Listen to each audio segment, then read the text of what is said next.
Amici cari, guardate bene questa sagoma bianca e nera. L'abbiamo chiamata Orcinus orca, la balena assassina. Ma c'è un errore di fondo in questo nome. Le orche non sono balene, sono i delfini più grandi ed intelligenti del pianeta. Non sono solo assassini, sono strateghi, politici e, come vedremo oggi, esseri capaci di un dolore che supera la nostra immaginazione. Perché un predatore che può spezzare con un morso in due uno squalo bianco non ha mai, e dico mai, attaccato un essere umano? Iniziamo e scopriamolo insieme, amici miei.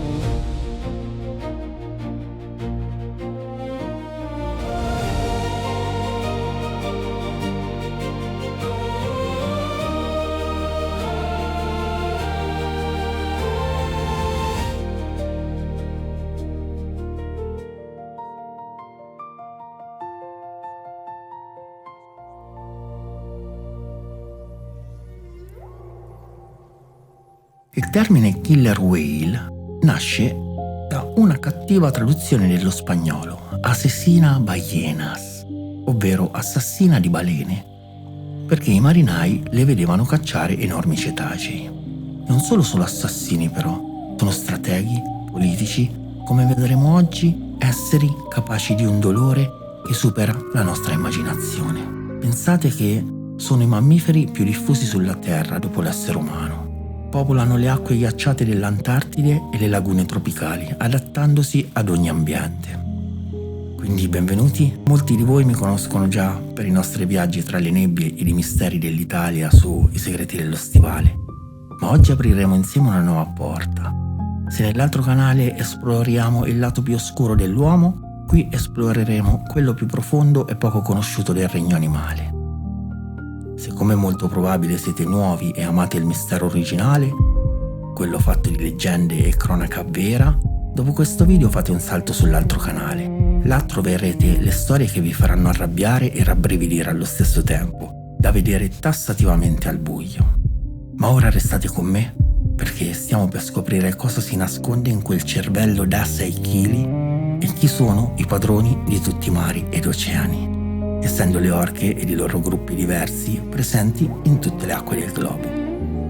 Oggi scendiamo negli abissi della loro mente. Benvenuti nei I segreti della mente animale, l'impero delle orche.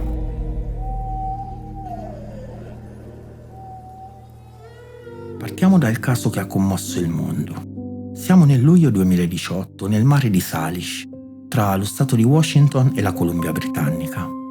I ricercatori del Center of Whale Research, guidati dal veterano Ken Balcombe, seguono il gruppo J, uno dei 3 branchi di orche stanziati nel sud, i Southern Resident Killer Whales. Queste orche sono specializzate nella caccia al salmone, Chinook, una risorsa che sta scomparendo e rendendo ogni nuova nascita un evento vitale per la sopravvivenza del branco. Il 24 luglio l'orca Talequia, catalogata come J35, partorisce, ma la piccola femmina muore dopo soli 30 minuti. Quello che succede dopo sfida ogni legge biologica dell'economia energetica animale. In natura, un animale deve risparmiare energie per sopravvivere e trasportare un peso morto è un suicidio biologico. Eppure, per 17 giorni, Talequia ha trasportato il corpo della figlia sul muso per oltre 1600 km. La biologa Deborah Gills dell'Università di Washington, che l'ha seguita giorno dopo giorno, ha dichiarato che non era un semplice istinto materno, era una veglia funebre consapevole. Mentre il gruppo nuotava, Talequia perdeva il corpo tra le onde e si immergeva decine di volte per recuperarlo. Gli scienziati nel NOAA, la National Oceania and Atmospheric Administration, temevano per la sua vita. Stava morendo di fame e sprecando calorie preziose pur di non abbandonare sua figlia. Non era un solo dolore materno. L'intero branco, Jay, rallentava il passo per aspettarla, in una sorta di lutto collettivo, di funerale, di veglia funebre. Perché arrivano tanto? La risposta è scritta nella loro anatomia.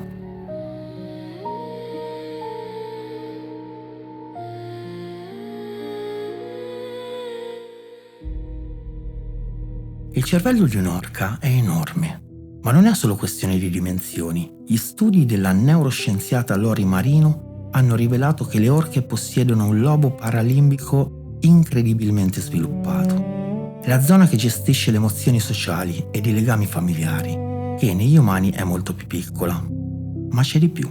Nel loro cervello troviamo i neuroni di Bon Economo o neuroni specchio, associati all'empatia, all'intuizione e alla consapevolezza sociale. Hanno una corteccia cerebrale più ripiegata della nostra, il che suggerisce una capacità di elaborazione incredibile. Mentre noi umani abbiamo un senso dell'io individuale, le orche potrebbero avere un senso dell'io collettivo. Se muore un cucciolo, non muore solo un individuo, muore un pezzo del branco che li tiene in vita. Per questo Talequa non lo lasciava andare. Stava cercando di riaggiustare una realtà collettiva che si era spezzata.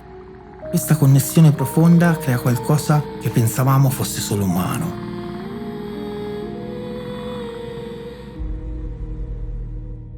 Sì, nipotini, le orche hanno le mode.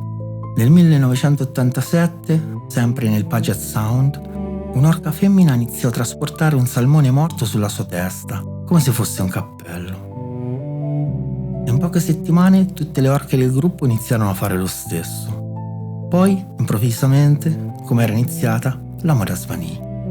Questo dimostra la trasmissione culturale, il senso del gioco e il tempo libero. Ma la cultura si vede soprattutto nel linguaggio. Gli studi del dottor John Ford hanno dimostrato che ogni branco ha il suo dialetto unico. Due branchi che vivono nella stessa zona possono parlare lingue completamente diverse e non accoppiarsi mai tra di loro. Sono tribù con tradizioni millenarie e queste tradizioni includono tecniche di guerra leggendarie. In Antartide, le orche creano onde sincronizzate per far cadere le foche dai lastroni di ghiaccio.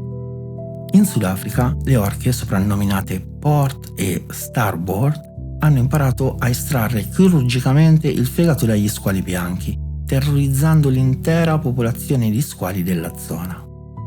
Ma l'esempio più incredibile viene dalla storia di Holcombe in Australia. All'inizio del Novecento, un branco aiutò i balenieri locali a cacciare le balene, spingendole verso la baia in cambio della lingua delle prede. Era un patto tra due specie diverse, un'alleanza politica basata sulla fiducia. Non è istinto, è insegnamento dei nonni ai nipoti.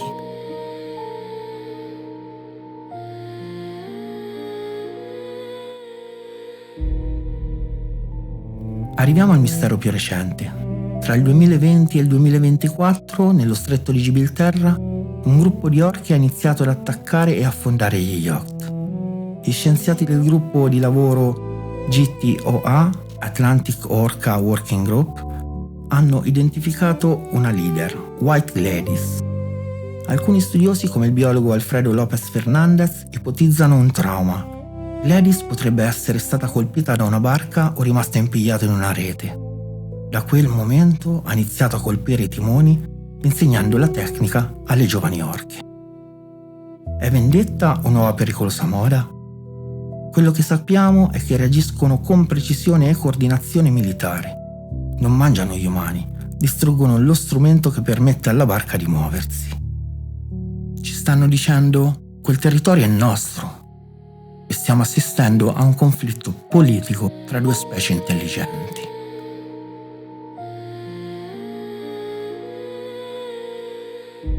Nipotini e amici miei cari, abbiamo iniziato con il dolore di una madre e siamo finiti in una guerra nello stretto di Gibilterra.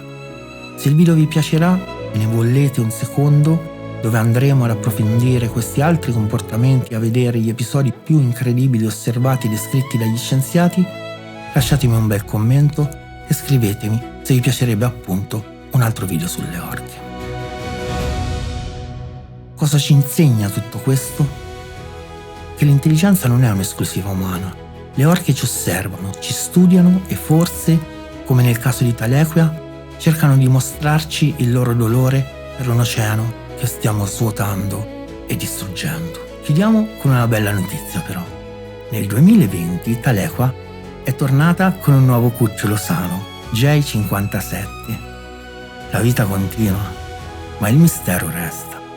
Noi siamo solo ospiti in un mondo governato da menti antiche e profonde. Se il video vi è piaciuto, come ho già detto, lasciate un bel like, iscrivetevi e attivate la campanella per non perdere nessuno dei prossimi video e segreti che andremo a svelare insieme. Lo sapete meglio di me che questa è una cosa importante se volete darmi la possibilità di continuare. Se volete invece un brivido diverso, ci vediamo anche sui segreti dello stivale per la nostra prossima indagine. Trovate tutti i riferimenti scientifici di questo video nella descrizione e non mi resta che dirvi: restate curiosi, amici e nipotini cari. Il vostro zio Matte vi aspetta nel prossimo segreto. Buonanotte.